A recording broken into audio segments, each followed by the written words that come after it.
My name is Nicole Hamlin. I am a conservation aide with Nevada Department of Wildlife. We are at the Clark County Shooting Complex. This is a partnership between Nevada Department of Wildlife and Clark County, and it's a facility that we use for a lot of our education programs, as well as it's open to the public. We've got 2 million people here in the Las Vegas Valley, and they're looking for places to shoot. We probably have an average of about 10,000 visitors a month coming through our gates.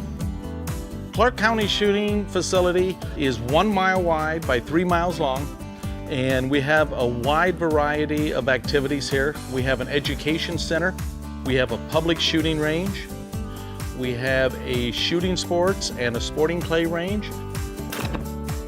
I coordinate volunteers for the entire Department of Wildlife. There's 2 kinds of volunteers. We have volunteer instructors who are in charge of education programs like hunting education, archery education, angler, and wildlife. One exciting thing we have here is we developed a hunter education trail. They get to come out and do an actual hands-on course.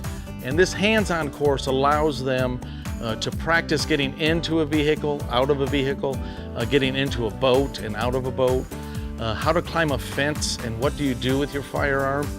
One important aspect that we really teach here is zone of fire. Students with zone of fire demonstrate to the instructor exactly what zone of fire is. So when you do get out into the field, you've had practice on that already.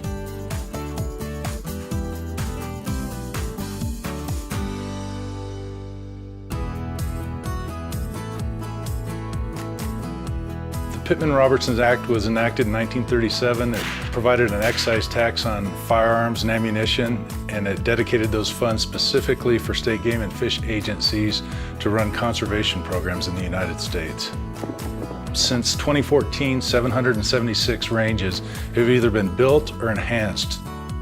I think manufacturers are the cornerstone of this model. So many of the smaller facilities, especially, are scattered around the state. I mean, they operate almost totally on what they receive from that type of funding and volunteer help. And I mean, they're the backbone. We're all in this together. It's kind of like a full circle, and the preservation aspect of it is really important to me for future generations to also enjoy. We would just like to say thanks to all those manufacturers who proudly contribute to that program.